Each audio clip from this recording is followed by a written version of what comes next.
Hello my friends. Today's experience was one that was shared by a sister.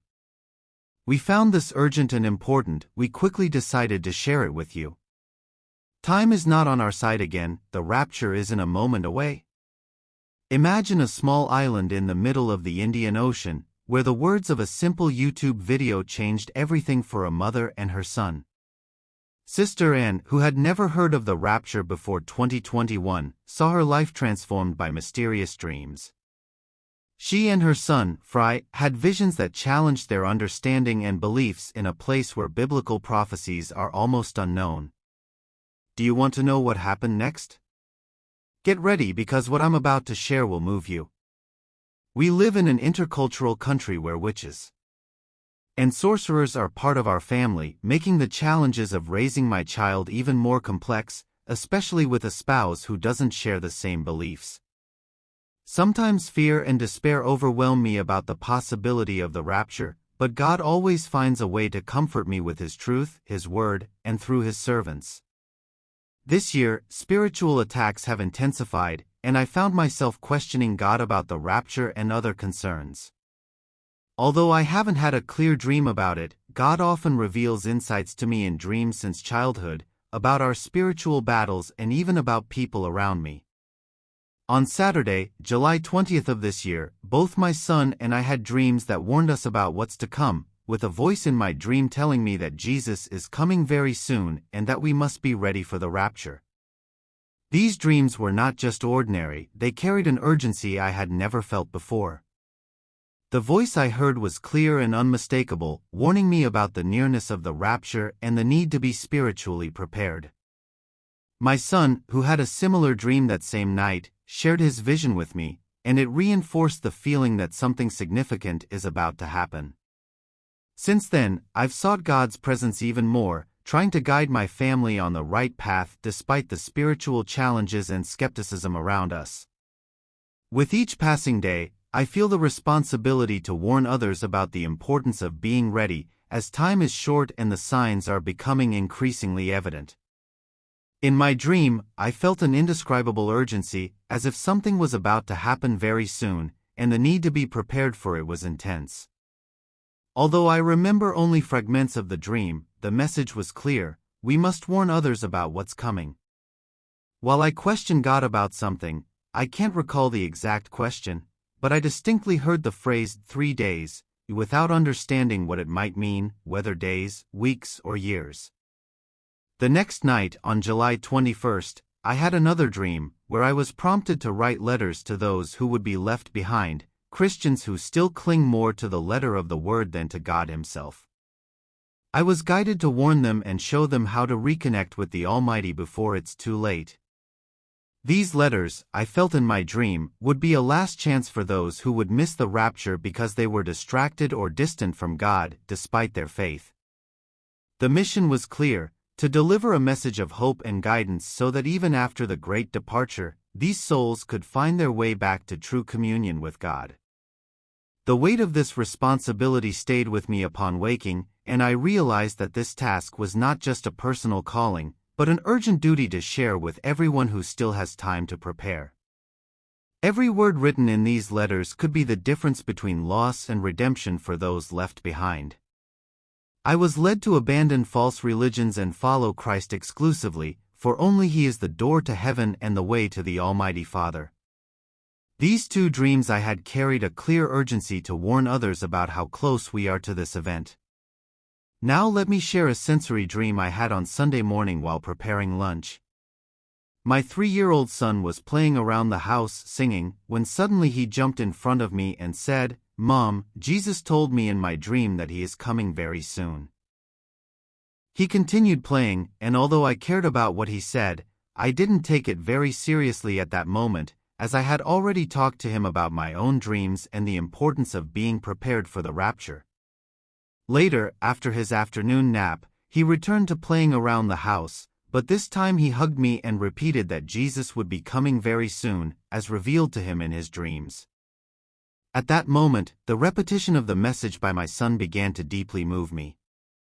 It wasn't just a coincidence, something was being communicated through him. The purity and simplicity with which he spoke about Jesus coming touched my heart in a way I couldn't ignore.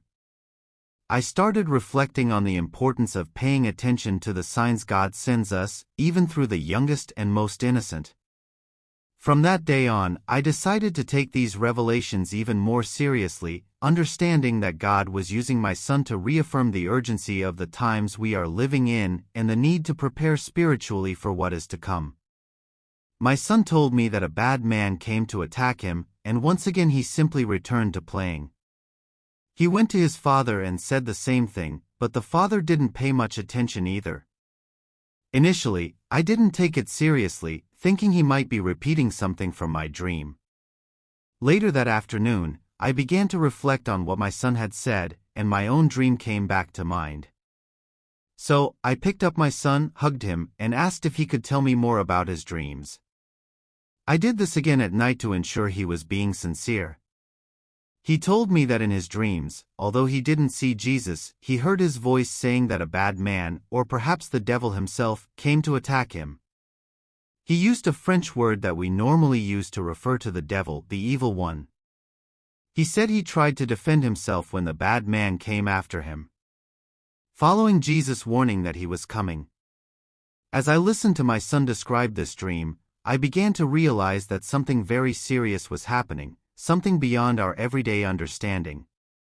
The idea that he was being attacked in his dreams right after receiving a message from Jesus made me understand that the spiritual battles we face are not just mine, but also deeply involve my son.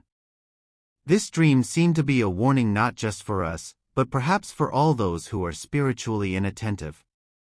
With this in mind, I felt the need to intensify our prayers and strengthen our faith, knowing that we are dealing with forces far beyond what we can see. This was a wake-up call, a reminder that we need to be vigilant and prepared for what is to come. A few days later, I asked him again about his dreams to get more details, and he added that Jesus said he would come soon and that when we are in heaven, there will be no electricity on earth and great tribulations will occur. Although I have been reading the Bible to my son since he was born and mentioning the rapture and tribulation, it had been a month since I last touched on those topics. My son is only 3 years old, and what he said makes me believe that God was giving us warning dreams, both to me and to him on that same night, to alert people about what is to come. These dreams, both mine and my son's, seem interconnected, as if they were pieces of a divine puzzle that God has given us to understand the seriousness of what is to come. The fact that my son, so young, had such specific details about things he couldn't fully comprehend, like the absence of electricity and the tribulations on earth, reinforced in me the conviction that these dreams are not mere coincidences. They are clear warnings that we need to prepare spiritually and help others do the same. It's as if God is giving us a limited time to adjust and align with His will before the events unfold. With this in mind, I feel an even greater responsibility to share these messages and guide my family and others to be ready for what is coming. I often share my dreams with relatives and friends, trying to convey God's message. However, many around me, influenced by false religions and practices like witchcraft, go to church and say they love God, but they don't genuinely believe in His word. They prefer to trust religious leaders like popes, priests, and pastors, but not the scriptures. Whenever I mention the rapture, people around me fall silent or change the subject. Even so, as believers, we know that when God promises something, He will fulfill it. I believe the warning dreams my son and I had on the same night of July 20th were given by God to show that this is not the product of our imagination. I pray that all of us, as children of God, are ready for the approaching rapture. May God bless you all, brothers and sisters. These dreams are a call to vigilance and preparation. God, in His mercy, is warning us to be ready and steadfast in our faith, even when those around us choose to ignore or disbelieve.